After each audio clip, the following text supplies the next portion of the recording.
Bom, boa tarde. Então, pessoal,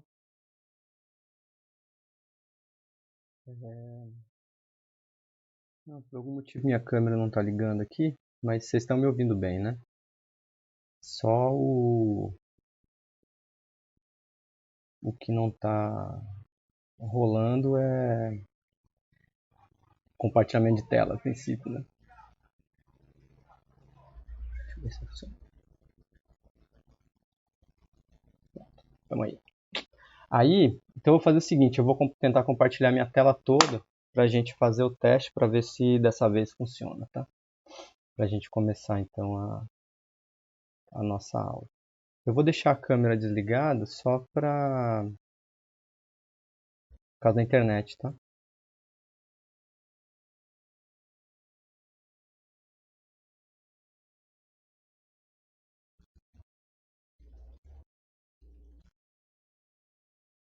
Bom, agora está aparecendo para vocês, né?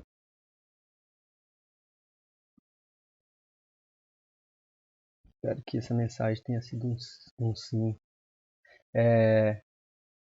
Bom, então na aula de hoje, né, vou falar um pouco sobre os meios dielétricos.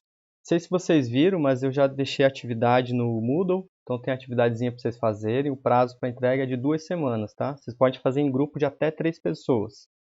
Isso quer dizer que você pode fazer sozinho, você pode fazer em dupla e você pode fazer em trio, tá?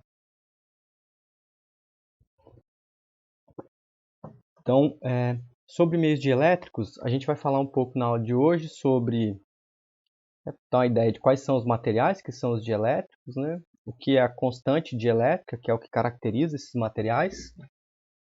A gente vai discutir um pouco sobre o campo elétrico em um material dielétrico, polarização elétrica, e aí qual é a correção que a gente tem que fazer na lei de Gauss para nesses materiais dielétricos, e eu vou dar uma ideia da visão microscópica do que ocorre dentro desses materiais sob a ação de campo elétrico.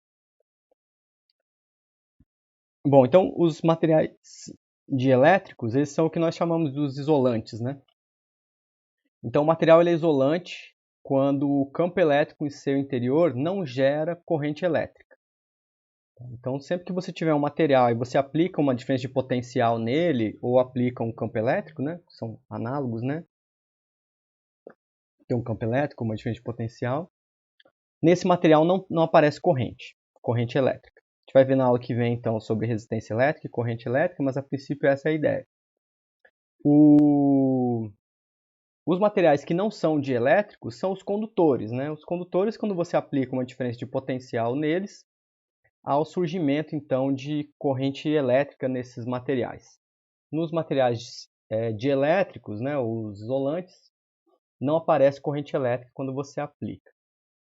Claro que você pode gerar um fenômeno que é chamado de ruptura dielétrica, que é quando você aplica uma diferença de potencial tão grande dentro nesse material, que aí o efeito da polarização passa a conduzir corrente elétrica por um intervalo curto de tempo. Então há uma descarga elétrica então nesse material. Os materiais, por exemplo, que apresentam, né, corrente elétrica desprezível, materiais dielétricos, são que nós conhecemos os vidros, as cerâmicas, o plástico, borracha, lã e a seda, etc. Então, esses materiais você pode carregar ele, mas eles não apresentam corrente elétrica. Na aula passada a gente falou sobre capacitores, né? Capacitores então, eles eram compostos por materiais condutores, né? Dois condutores carregados com cargas diferentes compunham um capacitor, né? Então hoje a gente vai falar um pouco sobre o que acontece então, com os capacitores na presença desses materiais dielétricos. Eles são úteis inclusive na engenharia. Bom, o dielétrico então, ele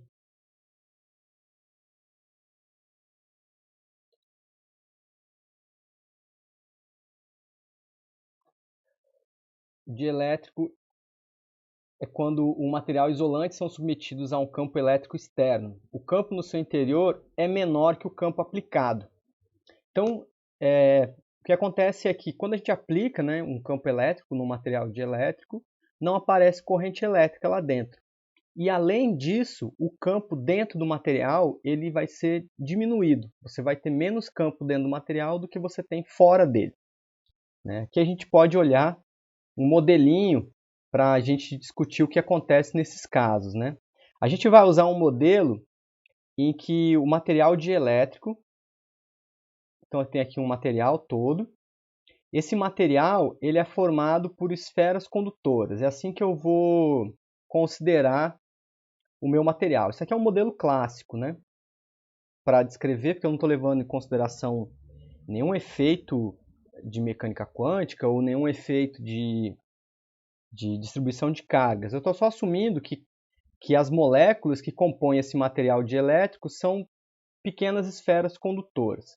Por que pequenas esferas condutoras? Porque essas esferas, então, elas vão ser compostas por cargas positivas e negativas. Então, se eu tiver uma esfera, vamos considerar aqui, vou fazer o desenho aqui de uma esfera. Considere que isso é uma esfera, certo? E aí nessa esfera eu tenho lá cargas positivas e cargas negativas dentro dela. Se eu aplicar agora um campo elétrico nesse material, o que eu vou ter? Como no material condutor as cargas elas estão livres dentro do material, as cargas positivas e as cargas negativas vão ser atraídas e repelidas pelo campo. Então, na presença de um campo, né, esse material ele tende as cargas serem atraídas pelo campo, serem refletidas pelo campo. Então, isso aqui implica que quando eu aplico um campo nessas esferinhas condutoras, eu vou polarizar. As cargas negativas vão seguir uma direção e as cargas negativas vão para um lado e as cargas positivas vão para o outro. Tá? Por isso que eu vou assumir esse modelinho de esferas condutoras. Depois, no final, eu vou falar o que acontece no ponto de vista microscópico para a gente poder ter um panorama um pouco mais físico, né? Mas esse modelinho de esferas eu vou considerar para que a gente consiga entender o que está acontecendo, tá? Então vamos só assumir que esse material é composto por, sei lá, várias esferazinhas condutoras. Então, se eu considerar, por exemplo, essas esferas elas estiverem em linha, então isso aqui é um modelo, né, para ficar fácil a nossa descrição, e eu aplico um campo. Então eu pego esse meu material dielétrico e coloco ele na região onde eu tenho um capacitor de placas paralelas. Por que um capacitor de placas paralelas? Porque a gente viu na aula passada que os capacitores de placa paralela, eles geram campo magnético, campo elétrico constante, né? Então o campo entre as placas do capacitor é constante, certo? Então vamos só considerar que eu tenho aqui um campo constante, em que as linhas de campo são todas paralelas entre si. Não existe nenhuma região com maior intensidade, então quer dizer que o campo é todo uniforme. E aqui eu tenho um material dielétrico. Então aqui eu tenho o condutor gerando campo, aqui eu tenho o condutor recebendo campo, e aqui eu tenho o material dielétrico. Se aqui dentro, então, eu tiver nessa linha aqui, for uma dessas linhas onde eu tenho essas esferazinhas condutoras, parte, então, do campo vai ser, as cargas negativas vão vir todas para um lado, e as cargas positivas vão todas para o outro. Isso é o fenômeno que a gente chama de polarização, certo? E aí, o campo, ele vai nascer na carga positiva, né, do meu material condutor, do meu capacitor. As linhas de campo vão nascer na carga positiva e vai morrer na carga negativa, juntando então uma quantidade de carga de mesma intensidade. E o mesmo vai acontecer do outro lado. As linhas de campo que estão no dielétrico da carga positiva vão nascer no dielétrico e vão morrer no material condutor. Perceba então que aí não tem campo aqui dentro do material. Vai ter campo entre as esferinhas. Então aqui entre essas esferinhas aqui, entre uma esferinha condutora e outra, eu vou ter uma linha de campo.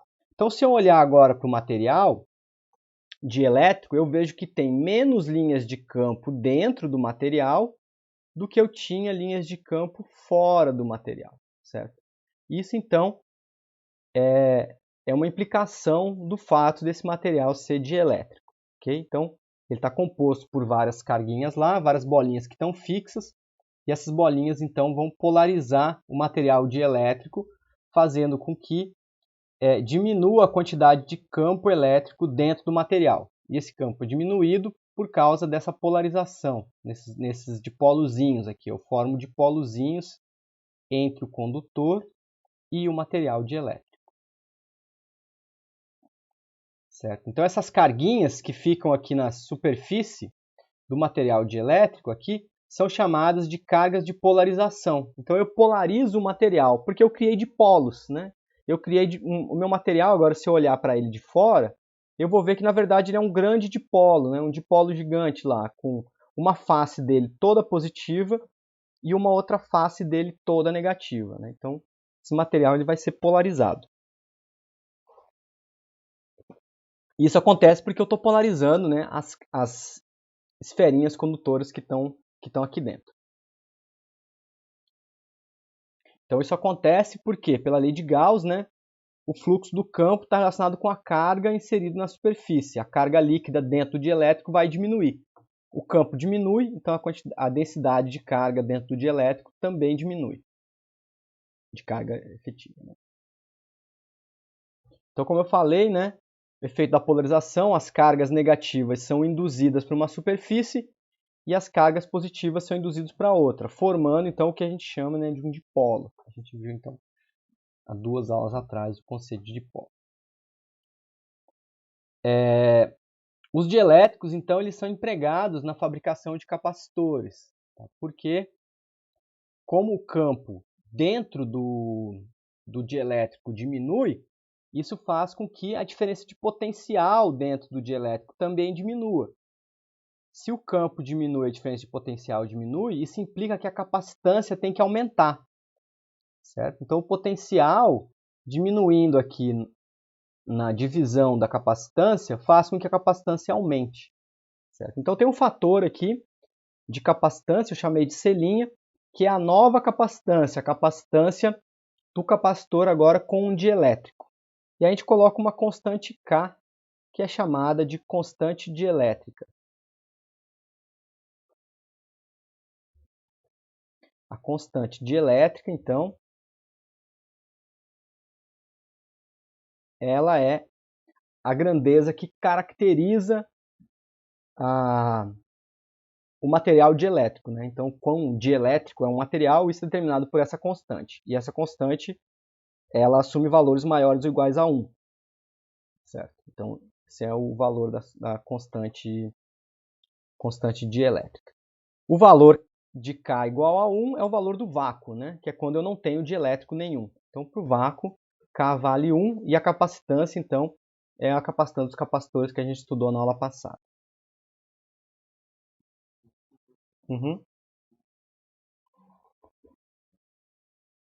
Estou gravando sim, estou gravando a tela. Tá bom. Quer dizer, eu acho que eu tô, né? Vamos só checar aqui. Sim, tá gravando. Bom, aí a pergunta que vocês podem fazer, né? Eu coloquei aqui um material dielétrico entre as placas de um capacitor, por exemplo, né? Ou de um capacitor cilíndrico. A pergunta é, o que ocorre na junção entre o condutor e o dielétrico? Então aqui eu tenho o condutor, né? Na placa do capacitor. Aqui eu tenho o material dielétrico. E aqui eu tenho outro material condutor. O que acontece nessa junção, né? Então, nessa junção é exatamente onde surgem, né, essas cargas polarizadas que eu falei. Né? Então, ocorre a formação de dipolo, quer dizer que as cargas vão ser polarizadas nessa região, nessa junção entre o capacitor e o dielétrico. Isso acontece mesmo que eu não coloque, né, um dielétrico num capacitor. Né? Mesmo que eu coloque um dielétrico na presença de uma diferente potencial, né, qualquer, vai ocorrer o surgimento então, de polarização de cargas. Então, só para ficar claro, né, por que eu coloco o dielétrico num capacitor? É porque eu aumento a capacitância dele. Né? Um outro efeito que é utilizado materiais dielétricos é para corrente de fuga. Né? Se você tiver um capacitor muito grande, né, muito grande em diferença de potencial, né, com uma quantidade muito grande de carga, por exemplo, em subestações de rede de alta tensão. Em subestação de rede de alta tensão, a diferença de potencial nesses capacitores ela é tão grande, a quantidade de carga é tão grande, que o capacitor, né, o campo gerado por esse capacitor, pode gerar ruptura dielétrica do ar. Então imagine que eu tenho um capacitor lá gigante, né, da ordem de mais de 10.000 volts, por exemplo, né, entre as placas. Se ele tiver, então, numa região onde tem ar, num dia, por exemplo, um dia muito seco, eu posso ter ruptura dielétrica. Ou seja, eu teria corrente elétrica andando de uma placa do capacitor para outra pelo ar. Certo? Então, para isso, para evitar que eu tenha corrente elétrica indo pelo ar, porque aí se uma pessoa estiver próxima eu posso gerar efeito de ponta, né? E ter descarga elétrica ou qualquer outro material que esteja próximo, eu envolvo esse capacitor todo no material dielétrico com ruptura dielétrica maior do que o do ar. Certo? Isso é uma forma de você evitar que ocorra essa corrente de fuga desses capacitores de alta tensão. Porque aí eu aumentei, né, de certa forma, essa capacitância, ou aumentei o coeficiente de ruptura dielétrica do material. Bom, vamos falar um pouquinho sobre essas cargas, então, essas cargas de superfície. Vou pegar, então, de novo esse desenho aqui. Eu tenho lá o meu condutor. No meu condutor eu vou ter as cargas que eu chamo de cargas livres, né? Então, essas cargas estão livres no condutor. E eu tenho aqui as cargas, então, de polarização. Então, eu vou chamar σp a densidade de carga de polarização, que são as carguinhas que vão aparecer nas faces do dielétrico, e eu vou chamar σl a densidade de cargas livres. Tá? Na legenda aqui tem um sigma pol, que é de polarização, e um sigma free aqui, que é de livre. Né? Esse desenho está tudo escrito em inglês, né? Mas enfim, não importa. Então, só ler o que está escrito aqui, né? Quando um dielétrico é introduzido em um capacitor, a polarização dos dipolos que compõem o dielétrico geram cargas na superfície do material, como eu já falei. Essa densidade de carga é dada por essa expressão aqui. Vamos então calcular essa expressão só para a gente aprender como é que manipula, né? Então, de novo, né, eu vou pegar esse modelinho aqui, em que o meu material dielétrico é esse materialzinho laranja aqui, tá? Então está escrito aqui, ó, tá meio escuro, né? Dielétrico aqui em laranja. E ele é composto por várias esferinhas, né? Essas esferinhas, então, são aquelas esferinhas condutoras que eu dei a ideia na primeira aula. De fato, depois a gente vai ver que essas são as moléculas, né, que compõem o material. Então, eu tenho essas esferinhas aqui. Grande parte das cargas, então, na placa do capacitor vão criar dipolos com essas esferinhas. E parte das linhas de campo vão passar pelo dipolo, então, esse vai ser, então, a intensidade do campo elétrico dentro do dielétrico. Okay? Então, vamos considerar que eu tenho um capacitor de placas paralelas. Tá? Então, esse meu capacitor é um capacitor de placas paralelas. Por que eu vou considerar paralelas? Eu posso considerar o jeito que eu quiser, né? É só para a gente entender o que acontece. Mas eu vou considerar paralelas porque é o jeito mais fácil, né? E daí o campo vai ser uniforme dentro do capacitor, né? Senão, se a gente pegar o exemplo mais difícil, fica difícil para entender a física, né? Mas só lembrando que esse exemplo é geral, tá? Ele vale para qualquer sistema físico, tá? Envolvendo dielétricos. Então, para o capacitor de placas paralelas, o que a gente tem é que o campo elétrico, né, a gente já fez a conta usando lei de Gauss, né, do campo dentro do capacitor, é igual a sigma dividido por ε0. Sigma é a densidade de cargas responsável por gerar o campo que está dentro do material dielétrico. Okay? Aí aparece aquela constante K. Né? Esse campo dentro do dielétrico ele vai ser igual ao campo gerado pelas cargas livres dividido pela constante dielétrica. Tá? Esse K aqui é o K da constante dielétrica. Não tem nada a ver com aquele K da constante de Coulomb. Tá? Só o livro que a gente está usando usa letras parecidas. Na verdade, ele usa um K aqui. É que eu não sei desenhar o K, tá? Então eu vou escrever um K mesmo.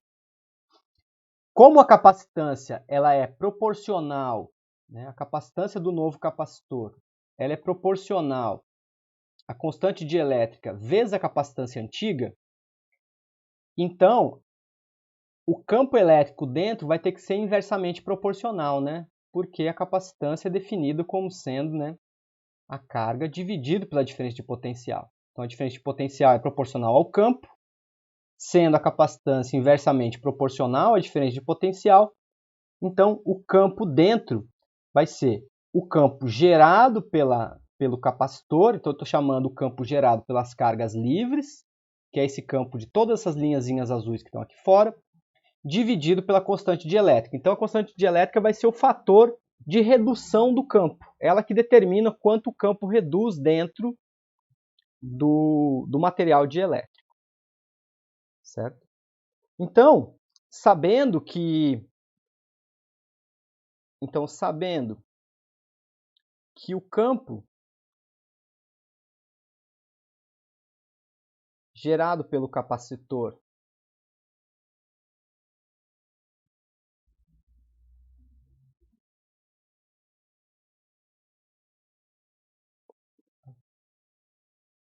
Deixa eu apagar aqui.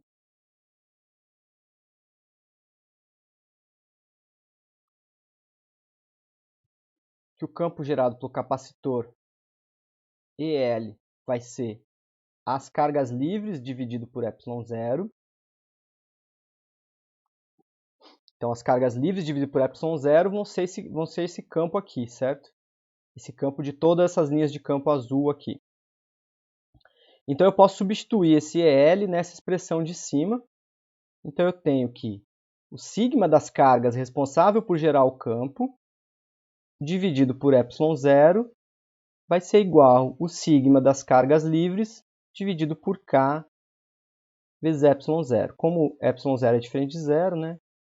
Então, isso aqui implica que o campo, a densidade de cargas livres no capacitor é igual à constante dielétrica vezes a quantidade de carga responsável por gerar campo dentro do dielétrico. Então, esse sigma aqui são as cargas responsáveis por gerar esses campinhos aqui. Mas a quantidade de cargas livres vai ser igual à quantidade de cargas que foi polarizada mais a quantidade de cargas responsável por gerar o campo. Vê se vocês concordam com isso. Ó.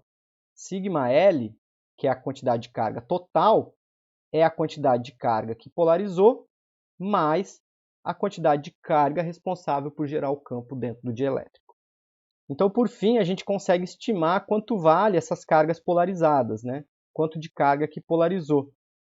A quantidade de carga que polarizou é a quantidade de cargas livres menos a quantidade de carga responsável por gerar o campo. Então, substituindo sigma L aqui, né, ou substituindo sigma, eu posso escrever, por exemplo, que sigma P, que é a densidade de cargas polarizadas, vai ser igual a sigma L menos sigma L sobre K. Né? Vem dessa expressão aqui, né? Sigma igual sigma L sobre K. Então, por fim, isso implica que sigma P, eu posso somar esses dois fatores, né? Sigma L é igual a K menos 1 dividido por K vezes sigma L. Então, essa aqui é a expressão da quantidade de carga que vai polarizar no meu capacitor, dependente da quantidade de cargas livres que eu tenho. Obviamente, né, agora eu posso substituir o valor das cargas livres pelo campo gerado pelo capacitor. Aí eu vou ter uma expressão que me indica qual é a densidade de cargas de polarização no material dielétrico dependente do campo. Certo? Então, isso é uma expressão que é mais física, né? É mais palpável para mim. Eu consigo, dado que eu apliquei um determinado campo, EL no meu capacitor, no meu material dielétrico, eu vou saber calcular qual vai ser a densidade de cargas que vai se polarizar dado o campo. Essa densidade de cargas vai depender do campo e vai depender da constante dielétrica do material. Então, você tem que olhar numa tabela de constantes dielétrica que vai ter um valor para cada material. Tudo bem essa continha aqui? Tá claro, né? Se não ficar claro alguma coisa, vocês podem abrir o microfone e chamar a atenção.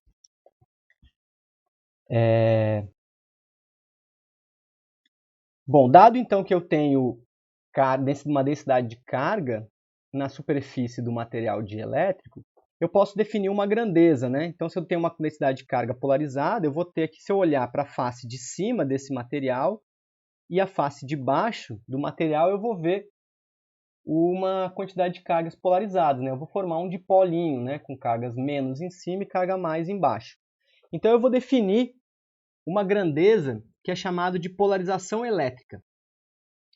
A polarização elétrica ela é definida pelo momento de dipolo. Então, ela é o momento de dipolo. Lembra que a gente definiu isso na aula passada? Momento de dipolo dividido pelo volume do dielétrico. Momento de dipolo pelo volume, certo? Para o capacitor de placas paralelas, né, ou para um dielétrico com formato cúbico, por exemplo, né, como deve ser esse caso aqui no capacitor de placas paralelas. Então, no caso de placas paralelas,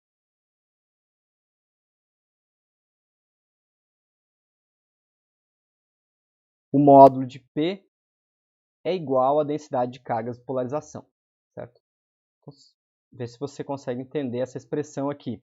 Isso vem do fato da definição, né, de P. Né? A definição de P ela depende da distância, depende da carga. E aí eu vou fazer uma relação entre distância dividido por carga dividido por volume, né? Então, só escrevendo aqui, né? Então, que o módulo de P vai ser igual à distância, né, entre as placas, que é esse comprimento aqui do dielétrico, vezes a quantidade de carga.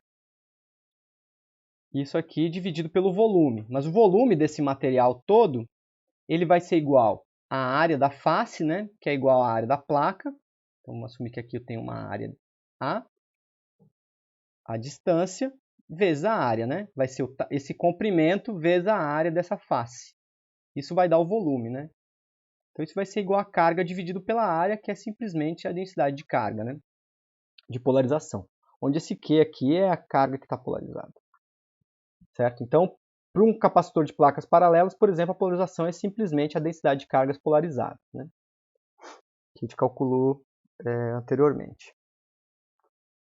Nesse caso, então, né, eu posso, para calcular o valor de P, né, polarização elétrica, eu posso repetir a ideia da conta que eu fiz anteriormente, né? Então, eu vou ter um campo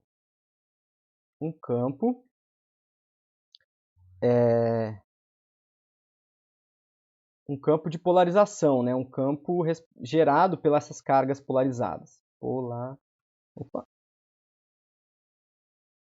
Já tentaram falar uma coisa e escrever outra alguma vez? Muito difícil. Opa.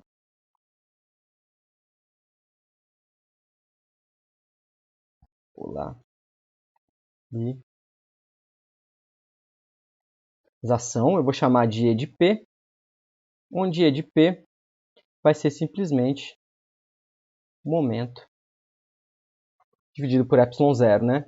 Dado, então, né, a expressão anterior aqui, né, de que em módulo é igual a densidade de carga e o campo é a densidade de carga dividido por ε0, né? Então, vai ser um P dividido por ε0.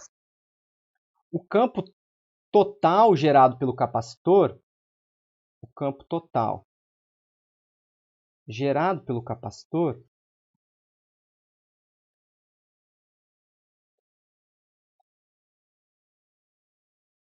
eu vou chamar de EL, que é o campo gerado pelas cargas livres. Ele é igual à quantidade de campo dentro do capacitor mais a quantidade de campo gerado pelas cargas polarizadas. Então, eu posso calcular aqui o valor do campo E, que é o campo dentro do capacitor, dentro do dielétrico.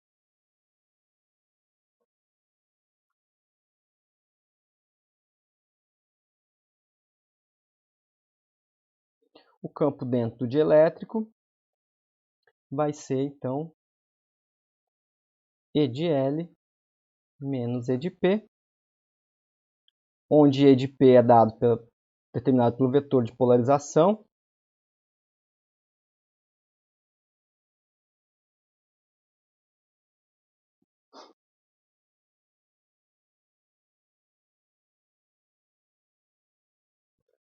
E o campo dentro, a gente já falou anteriormente, né? Que ele é o campo gerado pelas cargas livres dividido por K. Alguém está com o microfone aberto? Quer falar alguma coisa? Obrigado.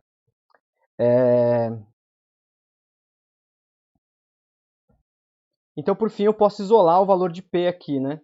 Então, isolando P nessa expressão,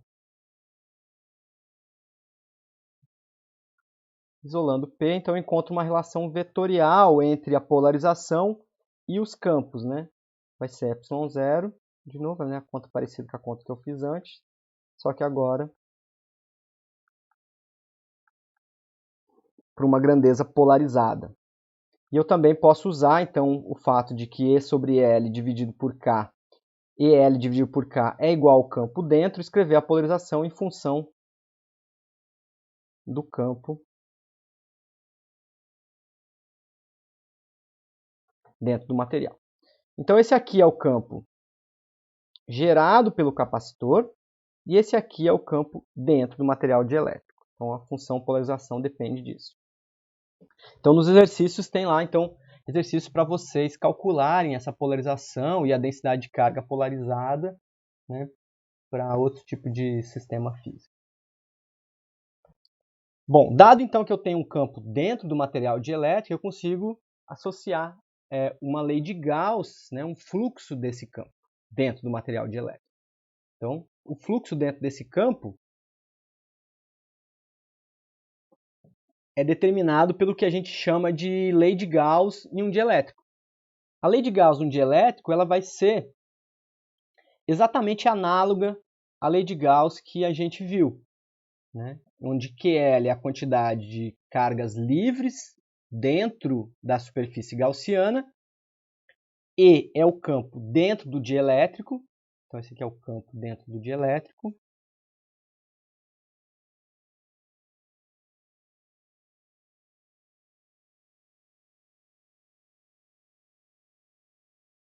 e K é a constante dielétrica.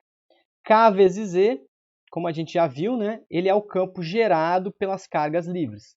Então eu só pego simplesmente a lei de Gauss gerada pelas cargas livres, substituo o campo das cargas livres por K vezes E e eu faço a conta. Por que K está dentro da integral nessa conta aqui? Bom, porque K pode depender da posição, né? Se esse material não for homogêneo, o valor de K pode ser uma função da posição dele dentro da posição que você está calculando o campo dentro do dielétrico, tá? Nos casos que a gente vai estudar, sempre K é uma constante. Então, a gente não precisa se preocupar com esse tipo de coisa, só tira ele fora da integral. Okay? Então, a lei de Gauss ela fica praticamente inalterada. Né? Ela vale também para materiais dielétricos, isso é importante. A gente pode ver, então, uma visão microscópica, né, do que são, de fato, essas esferinhas condutoras que eu falei anteriormente. Essas esferinhas condutoras que a gente considerou no começo são as moléculas. Né? As moléculas, então, elas vão ser formadas pelos átomos. Os átomos são formados pelos núcleos, que têm carga positiva, porque os prótons têm carga positiva, e pelos elétrons, que têm carga negativa. Então, os átomos são formados por cargas positivas e negativas. Quanto de carga positiva e quanto de carga negativa tem num átomo? A mesma quantidade, né? A mesma quantidade de carga positiva e de carga negativa você encontra dentro de um átomo. Claro, um átomo estável, né? Você pode sempre criar isótopos disso. Mas existe uma quantidade, né, de carga positiva e negativa nos átomos. Existem moléculas que são moléculas polares. As moléculas polares, elas possuem um momento de dipolo permanente. Isso quer dizer que na natureza essas moléculas são encontradas assim. Você pegar uma molécula, por exemplo, molécula de água, a molécula de água tem um átomo de oxigênio e dois átomos de hidrogênio. Eles formam um ângulo aqui, tal que exista sempre um momento de dipolo. Então, as cargas positivas se concentram na região próxima ao hidrogênio, onde se encontram as moléculas, os átomos de hidrogênio, e as cargas negativas são repelidas para o outro lado. Certo? Então, na molécula de água, ela é uma molécula chamada de molécula polar. Certo? E as moléculas polares, a simetria delas é tal que as cargas positivas e negativas estão separadas, estão sempre polarizadas. Então, a água é um material dielétrico. Ah, professor, mas eu aprendi na escola que a água ela conduz a corrente elétrica. Ou, sei lá, um primo meu caiu o secador de cabelo dentro da piscina e ele tomou um choque. Sim, a água, H2O, ela é um material dielétrico. Só que a água da torneira, a água da nossa casa, ela possui sais minerais, né? Então, esses sais minerais, eles são condutores. O sal é um condutor, certo? Então, o fato de você ter sais na água faz com que essa água da torneira seja um material, seja condutor.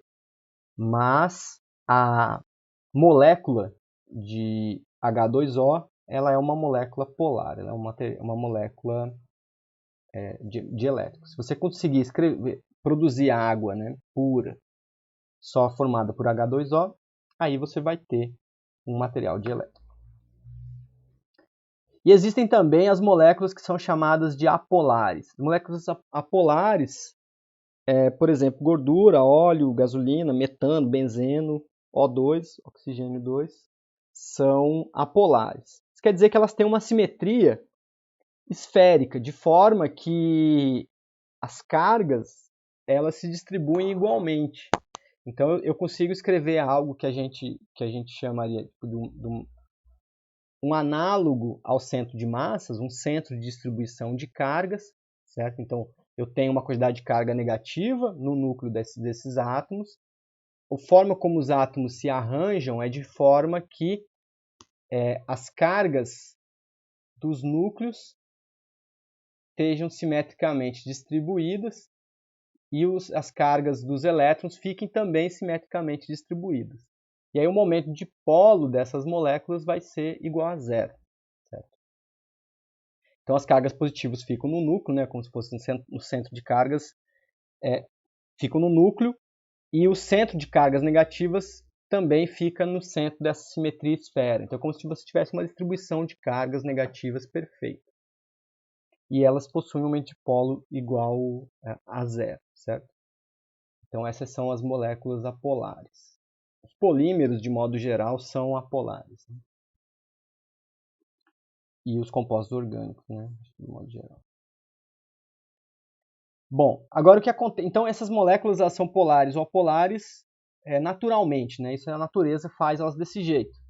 Agora o que acontece com essas moléculas se a gente aplica um campo nelas, né? Então vamos considerar que eu tenho uma molécula aqui, uma moléculazinha, tem uma quantidade de carga positiva e cargas negativas. Vamos supor que ela seja apolar, então ela não tem uma polarização.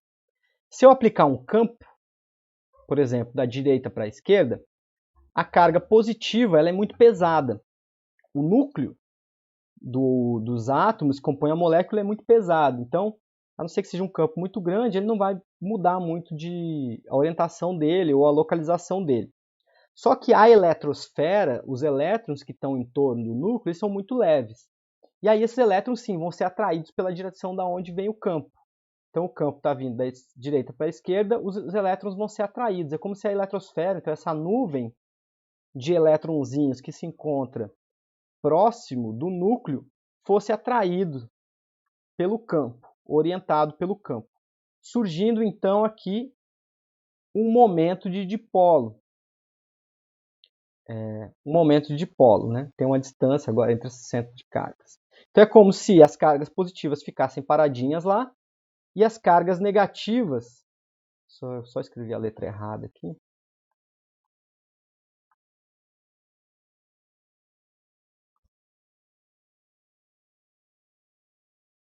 E as cargas positivas ficassem paradinhas lá e as cargas negativas fossem atraídas, né? Sob orientação do campo. Fazendo então que surja um momento de dipolo, fazendo então com que essa molécula seja polarizada. Isso acontece tanto com as moléculas polares quanto as apolares. Na presença de campo, elas vão ser polarizadas. Quando eu desligo o campo, a molécula volta para a sua estrutura inicial, para a sua simetria inicial. O que acontece, né, no caso que eu falei no início da aula, da ruptura dielétrica, né?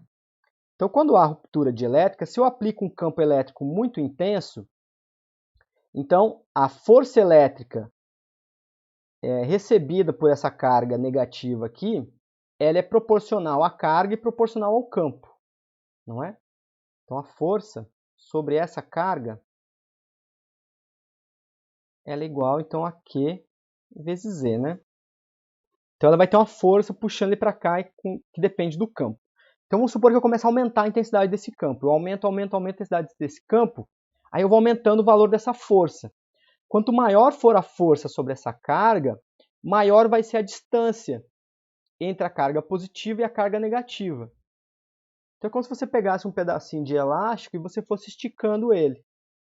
Você vai fazendo cada vez mais força para esticar cada vez mais, até que chega um momento que esse elástico se rompe. Isso acontece quando a força que você está fazendo para esticar as duas pontas do elástico é maior do que a força elástica que mantém as moléculas do elástico presas entre si.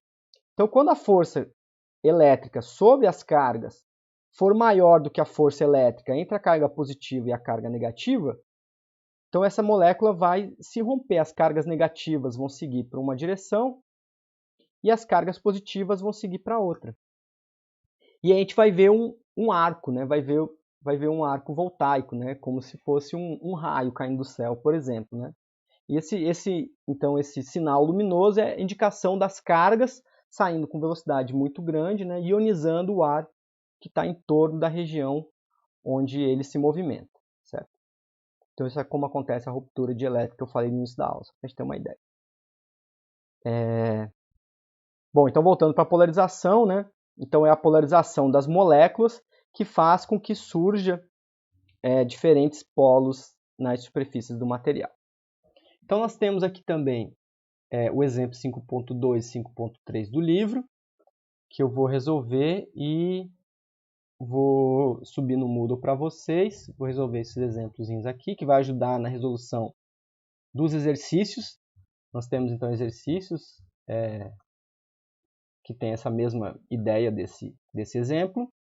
E uma aplicação de lei de Gauss para um capacitor para uma esfera. Então, aqui a gente vai calcular qual que é a polarização dielétrica de uma esfera dielétrica na presença de um campo. Ok? Então, é só aplicações. Eu vou postar esses dois vídeos aqui. O da aula passada, eu não postei o vídeo ainda, eu gravei os vídeos, mas ele ficou com qualidade muito ruim, tinha muito barulho de fundo. Tá? Então, eu vou ter que gravar ele de novo.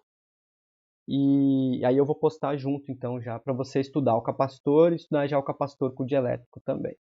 Ok?